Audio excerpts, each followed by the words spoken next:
All right. Hello, everybody. I already found a mistake in my PowerPoint. My name is Alex Smith now, and I'm just the extension agent for Hardy County. But this is kind of a long PowerPoint, so I'm going to try to go through it kind of quickly. But if anybody has any questions or wants a copy of it, just let us know, and I'll get them a copy to send out. All right. So this topic that I got asked to do today was non-traditional gardening, and I like to kind of call it not your mama's gardening. But there's lots of gardening types out there, your traditional, your raised bed, square foot gardening, container gardening, straw bale gardening, edible landscaping, vertical gardening, and then vertical wall gardening are all things that we're going to cover today. So your traditional gardening is you're planting directly into the soil. These types of gardens typically need a lot of sunlight, and you're limited by space and slope and soil type. So in West Virginia, as many of us know, our soil's super clay and we have a lot of slopes. Traditional gardening may not work for you. If you do traditional gardening, and I know they probably either have this set up to cover already or in the future, but it's really best to make a plan before you start planning and before you go shopping for your plants. If you're anything like me, I go to the garden center and I get like way too excited and buy way too many plants. And then I'm like, where am I going to put all these? Keep records that way you know what worked and what didn't, what kind of problems you had. Mulching is key, especially if you have an area that tends to be a little bit weedy, and it can also help with water retention. And then a lot of people till between rows to keep the weeds down. I don't necessarily recommend that just for water loss and other issues, but it definitely helps manage the weeds. Next, we'll cover raised beds, which is very similar to traditional gardening. The bonus to them is the soil tends to warm earlier in the spring and it stays warm later in the fall, which allows for a little bit of a season extension. You can plant a lot denser, which can help suppress some of that weed growth. And it's good. You can make them with different heights and sizes, which can help with mobility limitations or any kind of physical impairments. Traditionally, they're 6 to 8 inches above the ground, but you can make them however you want. The recommended width is about 4 feet. This way you can reach across to the middle from either side. You can construct them from anything. A lot of common things that are used are landscape timbers or concrete blocks, lumber, edging stone, really anything. They can simply be a mounded pile of soil. I know a lot of us have thrown stuff out in the compost and ended up with a pumpkin plant growing in the compost, and that's basically the same thing. You want to make sure that you fill them with rich, fertile soil and organic matter. And then you can space them, like we said, it can be a little more intensive. You can space them a lot closer than conventional gardening. So here's some examples of raised bed gardening. I know a lot of us see them all over the place and are pretty familiar with them, but maybe we don't think about putting them in tabletops like this one up. Can you guys see my cursor? Yes. Okay. So here's a tabletop garden, which I think are really neat. They are good for limited mobility if you can't, if the person can't bend over or is in a wheelchair or something like that, and they can still garden, which are so many health benefits to gardening that it's, important to be able to make those accessible to everybody. And then the cinder block one, I think is really neat because that also is, kind of at waist level, or you can just do it on different levels, which makes a pretty, another pretty piece of landscape. So things to consider with raised bed gardening. Let me turn this, there we go. Extra water is needed because they tend to drain a little bit faster. You want to have good mulching that will also help with that water loss and then weeds if you have that problem. You want to make sure that you use good sanitation if you're using any kind of stakes or any, you want to prune your plants so that you get good air flow through them so you're not spreading disease really fast. And then, of course, be aware of any leaching from materials used to make the beds. So you probably want to stay away from anything treated with something that's going to leach. Square foot gardening is another type of raised bed gardening. It's a super intensive type. You basically take a certain number of plants and put them in a 1 by 1 foot square or square foot. So within that grid of that raised bed, no two adjoining squares have the same plants. Beds are usually about 4 by 4 squares, or it can be longer, 4 by 8, whatever. This is great for small spaces or people with limited time. I see a lot of these in school gardens or school high tunnels. You can easily do succession planting because 1 square is empty. If you have like lettuce in one square, you can move it on to something else pretty quickly. You can have a really diverse plant population, which can help reduce disease and pest problems, and you can rotate things out really easily. And there's a lot of books and resources out there about square foot gardening, but here's some examples. As you can see, different plants in each square. Here's a chart of the kind of map of how many plants you put in each square. So like your cole crops, like your broccoli, those kind of things, you're gonna have one. Tomatoes, one. Your corn, you'd put 4. Beets, you'd put 9. So, and even if you overseed, you would want to thin it down to that many. Companion planting and interplanting is a great way to use your space wisely. You can grow compatible plants together. It relies on plants growing at different times or at different heights, which can help with shade and other things. It takes advantage of your plant's characteristics to help reduce disease and pest problems. A lot of people, plant marigolds with their tomatoes.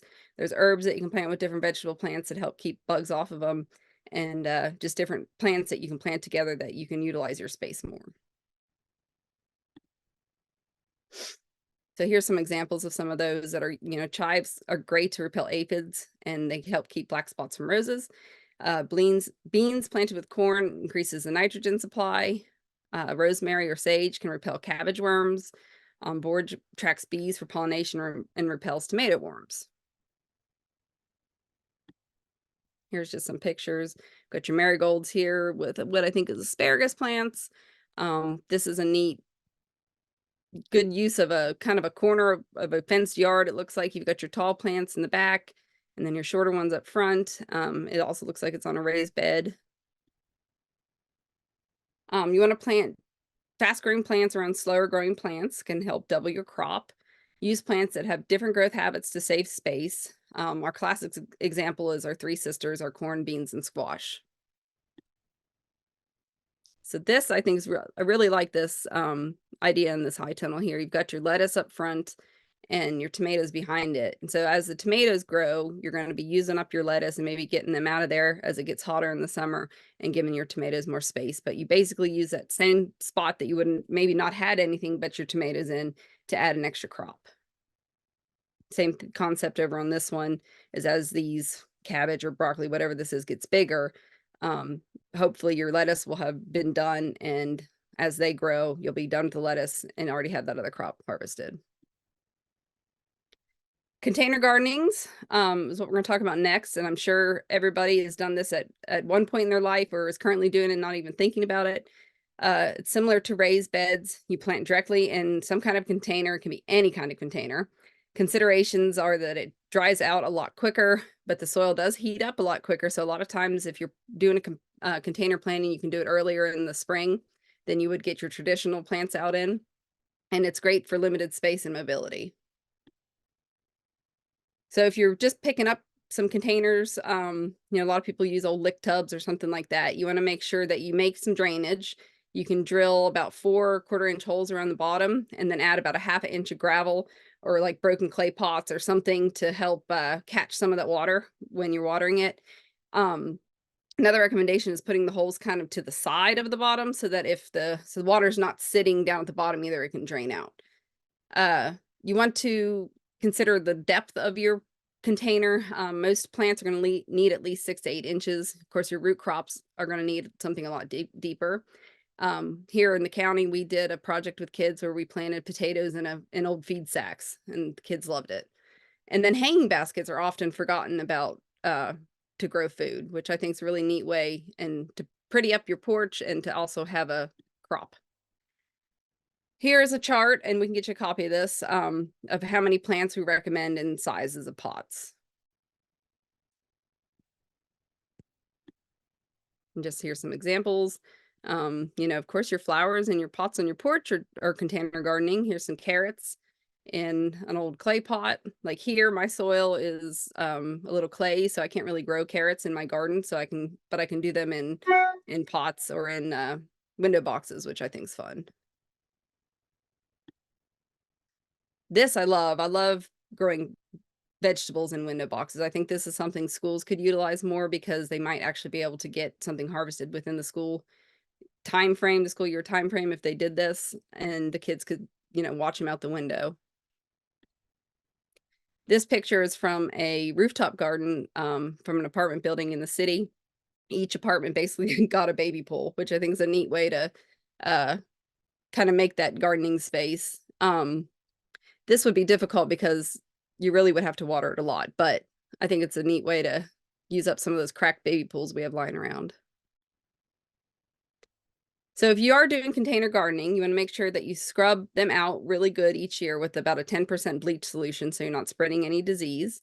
If you buy new big clay pots, you want to season them first by getting them wet for about, like, soaking them in water for about 15 minutes, so that when you put your soil in, it doesn't leach all the moisture right out of your soil. It's a good idea to add sand to the bottom if you're going to have some taller or heavier plants, especially a lot of the pots these days that you can get like Walmart or plastic. They will tip over if they aren't, you know, as they dry throughout the day. You can have a lot of, I chase pots around all the time trying to put them back upright. You can use things like, if you're chasing sunlight and moving your pots around your yard, you can use things like styrofoam packing peanuts or pieces of old styrofoam instead of stones for drainage at the bottom, which will help reduce weight. So before any type of containers, whether it's your raised beds, smaller raised beds, or your container plants, you need to make sure that you're paying attention to what kind of soil you're putting in it.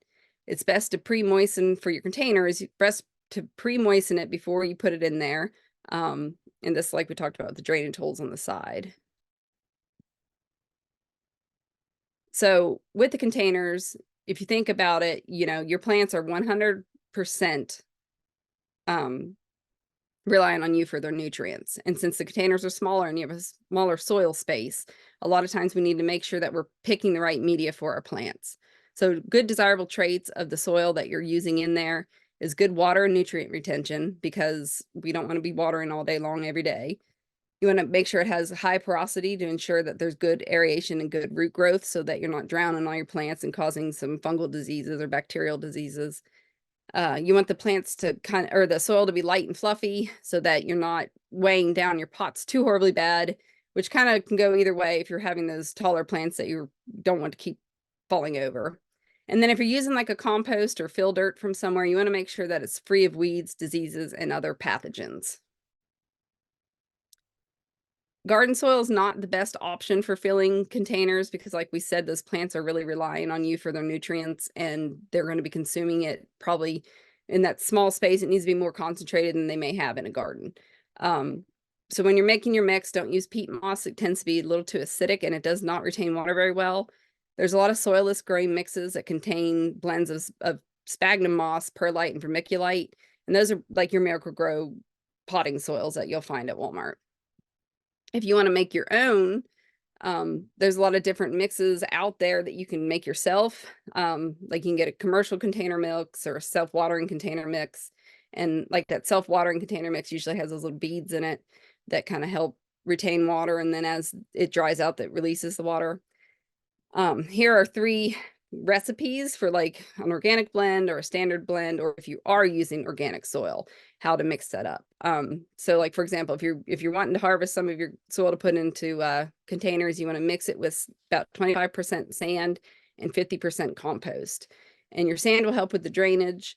Your compost is going to help with just having the organic matter for extra nutrients, and also helping with water retention. Hey, Alex, you mentioned it a minute ago, but what are those little white balls you find in potting soil? So they're called, I have it in here somewhere, Terrasorb. There it is. Basically the white ones are actually styrofoam, like the real soft white ones. And they're just really in there to keep the soil mix light. But then they also have like the little yellower kind of ones. And those are the ones that suck up the water and kind of release it as the plant gets, or as the soil dries out. And it's basically the same thing that's in diapers. So other watering innovations for containers is there are self-watering containers that kind of have an inner pot and an outer pot, and the outer pot holds the water, and as the soil needs to get more moisture, it sucks it out of the outside of the pot. I've never used these. I don't know how well they work. We talked about the water holding crystals. A lot of your commercial mixes already have that in that, or you can buy this separately and mix it in yourself. And then of course you can use drip irrigation systems. Talked a little bit about how important it is for you to have good nutrients for those container plants. A good slow release fertilizer can help. Or if you aren't using a slow release fertilizer, you want to water weekly with like a half strength water soluble fertilizer so that you're not building up too many salts in the soil. Or if your plants are looking really stressed and you want to kind of give them a quick pick me up, you can use a foliar feed with something like seaweed or fish emulsion, which is going to be an organic source, and we'll pick them up right quick, and then you can start working in the soil again. So pretty much any plant is suitable for containers. I like to kind of point out that we miss our fruits a lot for container gardening. There are lots of really dwarf apple types that can work well in pots as long as you're paying attention to how much fertilizer they need and the pot size. It doesn't have to be super huge, but big enough so that it won't fall over all the time. Blueberries are great for containers, you know, your smaller dwarf varieties or container varieties. They even have a lot of varieties that are meant for containers. Strawberries is one I think is really often missed. They make beautiful hanging baskets. Next, we're going to roll right into straw bale gardening. This is a neat concept. You can use hay bales, but you're going to deal with a lot of weeds. Straw baling is the recommended thing. Basically, it requires no plowing or tilling. Weeding is very limited. You don't have to hoe, you don't have to soil test, and it's great if you have a small space or mobility problems or your soil quality is really bad. So basically, you just take straw bales, you lay them out in your yard however you want. You can make the initial of your last name. You can do whatever you want to do with them. So you go from just straw bales to a garden. This is the same bales from a different angle that are planted. Really all you need is some nitrogen, some water, straw bales, and something to make the holes in the straw bales to put your plants in. So after you pick your layout, you may want to put some kind of weed barrier underneath the straw bales. This is just to prevent you from having to weed eat around the straw bales, because as the grass grows or weeds grow around them, you will have to battle that. Conditioning the bales is key, because basically what happens as you plant into the straw bales is they go through the composting process. And for that to happen with plants in it, you're going to bake your plants. So basically what you want to do is condition them first, which can be done two ways. You can either just water them daily until they start to heat up and cool down, and then they're ready to plant. This could take a really long time, or you could jumpstart it with nitrogen. So here's the recipe on how to jumpstart it with nitrogen. So basically days 1 through 3, you're going to water the bales thoroughly to keep them damp. Then on days 4 through 6, you're going to sprinkle with about a half a cup of something high nitrogen, like urea or blood meal. And then days 7 through 9, cut back to a quarter cup and continue to water. Day 10, no more fertilizer, but continue to keep the bales moist. And then about 10, 11, I've actually heard a lady that it already started heating up by like day 7, 8. But put your hand in the bale and, cooling down. Put your hand in the bale, and if it's cooled down and you're past your frost danger, then you're good to plant. This is just some examples of nitrogen sources.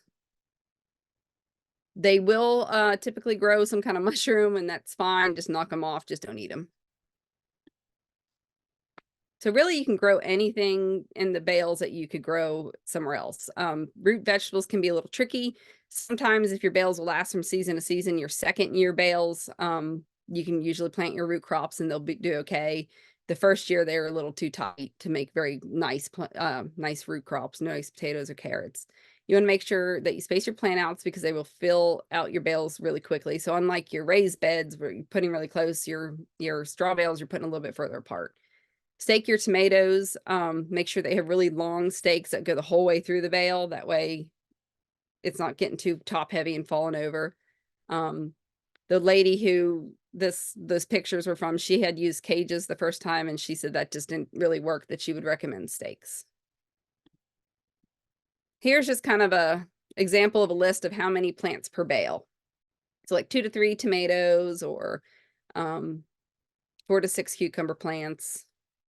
And depending on variety and some experiment, you might have a different outcome, because there are some tomatoes that are there's a lot more tomatoes now that are meant for containers and small spaces that you might be able to add a little more.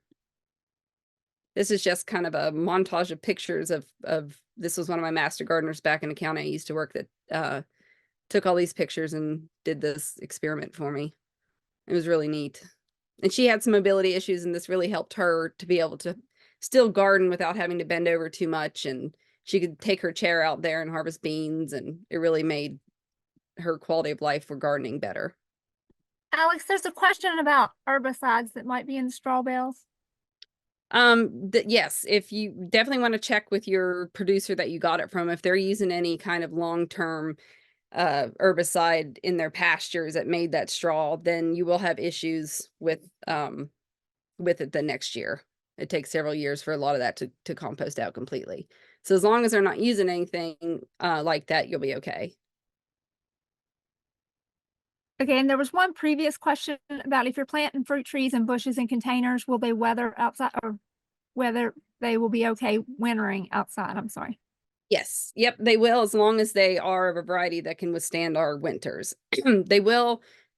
Typically, if you can put them closer, like if you have them out in the middle of the field and you're not, keeping up with them, like not in the middle of the field, obviously, but like way far away from the house, you're not really keeping up with them, they might have a harder time than being up closer to the house where they're getting a little bit of block from the building or from your home or whatever. But as long as, like, right, I have a hardy fig outside, and it's kind of near the house, but it's in a big container, and it goes through the winter just fine. You're super, super, super cold, or negative whatever temperatures, you may consider adding some extra mulch around that container, just something to make sure that it doesn't zap everything. And how would they know if it's hardy? It'll say on your label if they're hardy for our zone. I think we're what, zone 6, 5, 6, something like that. Yes. Yeah. So just make sure you pay attention to that. There's a hardy fig that is kind of borderline. There's like a hardy kiwi, and there's a couple other hardy plants that I would watch a little closer if you do plan on experimenting with them. And if you have the space and you have a shed or a garage or something to put them in, you can certainly do that too, because they're going to go dormant. So this kind of goes along with that, with putting our fruit trees and berry bushes in containers or around the house as edible landscape. I wish there was more edible landscape in the world, and that was something that was more commonly done. I know out places, they use a lot of herbicides that you can't necessarily spray on edibles, but around your home, you could certainly change out some of your plants for food plants. And with a combination of ornamentals. So instead of planting, an ornamental tree, you can plant an apple tree or a couple apple trees. Here's just some ideas for like vining plants. If you have a nice arbor where somebody might plant like honeysuckle, which can be a giant pain in the butt, maybe doing hops or your hardy kiwi. Or even grapes. Different ground covers, instead of doing like the crepe myrtle, you could do strawberries or oregano or thyme. Again, for our area, you want to make sure you're looking for things that will withstand our zones. Strawberries are another one if you want to keep strawberries from year to year. I know a lot of people that intensive strawberry producers rip those plants up every year, but you can keep them going. You can have a perennial area, just like with your perennial bushes and plants. Some edible ones that will come back each year are your rhubarb, asparagus, which I think asparagus ferns are beautiful, sage. This is lavender, and this is horseradish. Horseradish is super hardy. You got to be careful with horseradish though, because it gets pretty out of hand pretty quickly. At least in my area, it grows like wild. Small shrubs, you can do thornless blackberries and raspberries.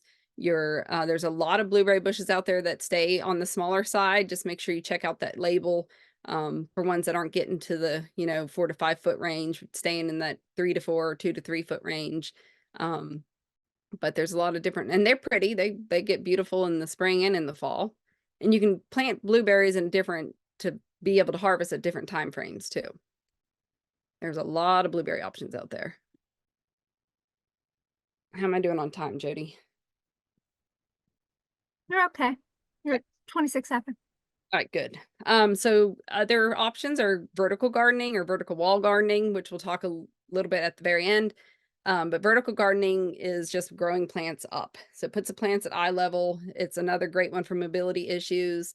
You can either use a plant that climbs or use like a wall box, construction boxes on whatever you're growing on. You can make them super simple or super complex.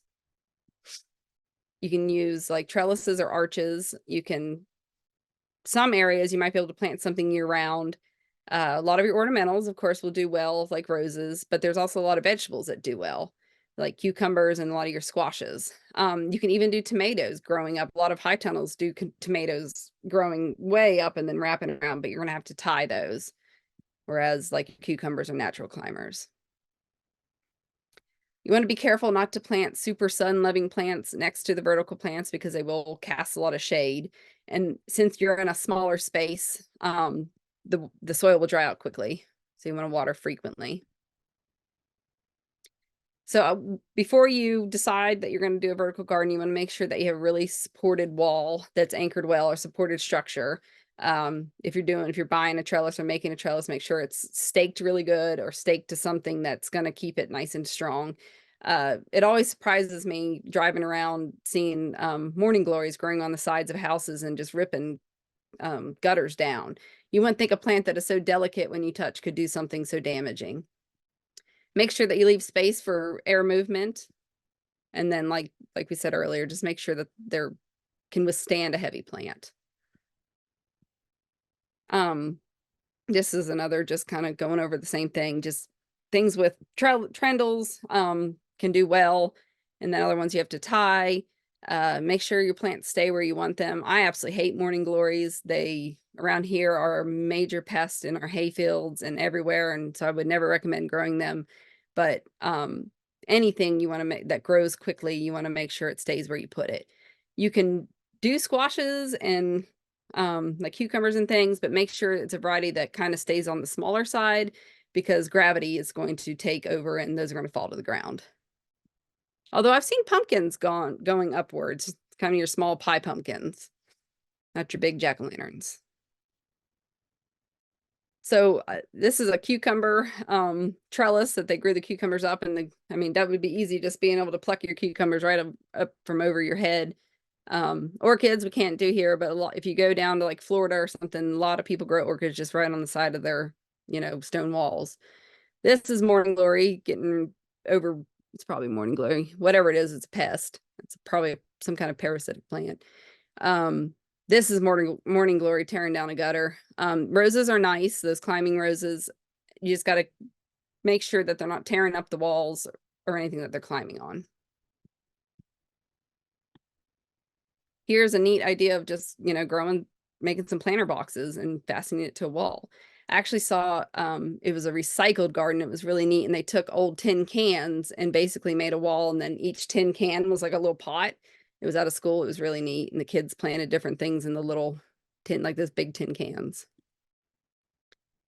So vertical wall gardening is another gardening system. This is something you're going to see more in like cities or in urban areas or even in indoor places, but they're vertical growing that uses no soil. That's a hydroponic system. Plants that are good with that are like mosses or cactuses, orchids, those kinds of things. And that's all I have for today. So are there any questions? I know I kind of went through that pretty quickly, but I didn't want to keep you guys too long. Yes, Alex, we have a couple. One person, Bonnie, says, using a greenhouse and raised beds, how much sooner can I plant? So if you're using a greenhouse and raised beds, you could probably plant at least a month sooner than you would in a traditional garden. I would put a thermometer out in your greenhouse, even maybe one in the soil, and kind of see how quickly it warms up, and then keep track of that from year to year, and then you'll know when you can plant a little bit closer than you did the year before. Like you'll have a better idea of when that time is. Okay, someone says they're using trellises in their vertical garden and they're planning on using it in small high tunnels in the winter. Awesome. Awesome. I think I'm going to do a cattle panel in an arc this year for my peas. I think it'd be kind of neat. Dawn says top hat dwarf blueberries are a beautiful and heavy producer. Awesome.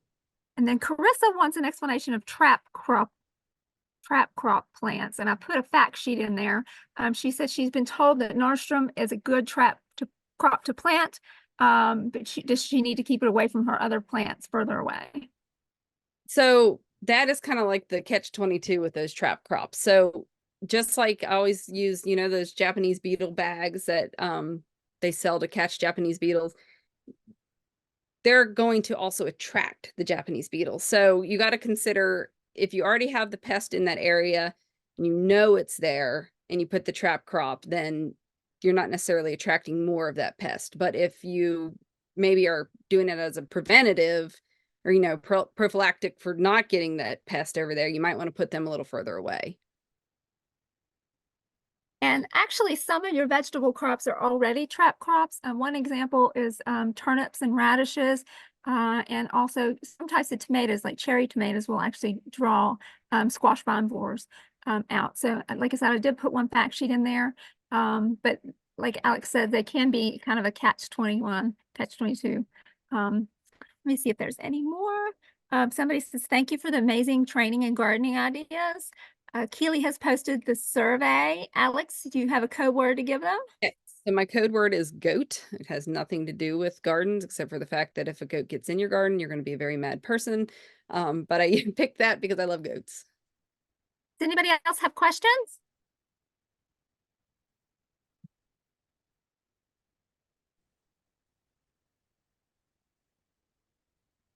And I can get you guys a copy of this PowerPoint if you want to put it somewhere. Yeah, I think Keely will upload it. Yes, this will be available on Facebook and on our YouTube channel. So just stay tuned and we'll put it back out. And make sure you take that survey that's linked in the comments. It'll be in the description of the YouTube video and linked on Facebook as well. And that will earn your county 10 points for you joining in. Great. So where is everybody from? We got all over the state. We'll look in the chat here and see where you guys are at. Whoa, some new from North Carolina, Marion County, Harpers Ferry. Awesome. This is a great opportunity for everybody to get together. I love it. Polka, home of polka dots. Yeah.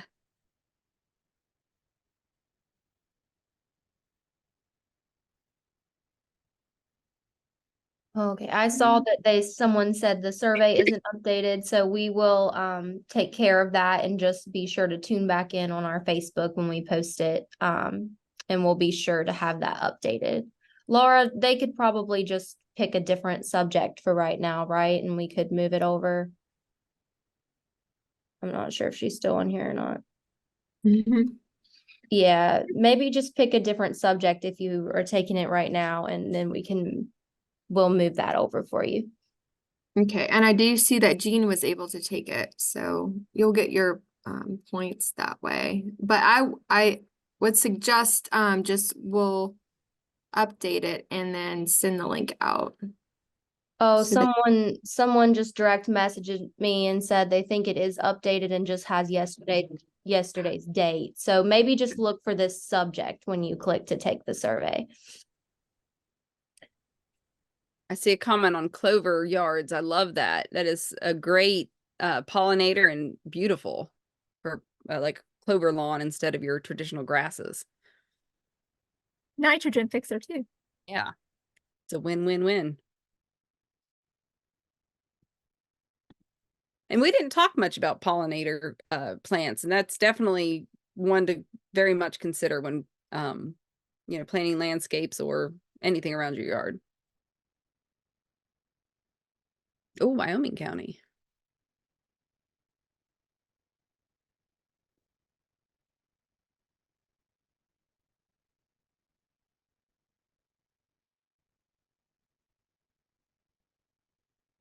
And I've seen a lot of blueberries get kind of like a red hint to them in the fall, which I think is really neat to look at.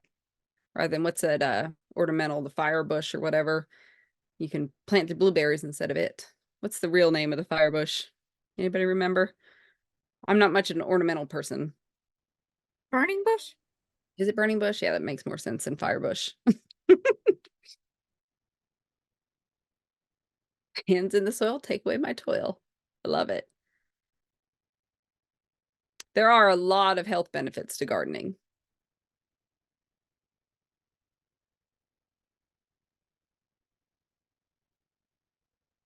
And we have the The Latin name there. Good I'm not even one. gonna try it.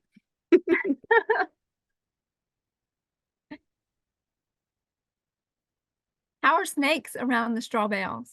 We have a question about that. Oh, they're gonna like it, especially when you're going through that conditioning period in the springtime when it's still a little cold. They're probably gonna come check out that heat source. But they're about the same as anywhere else.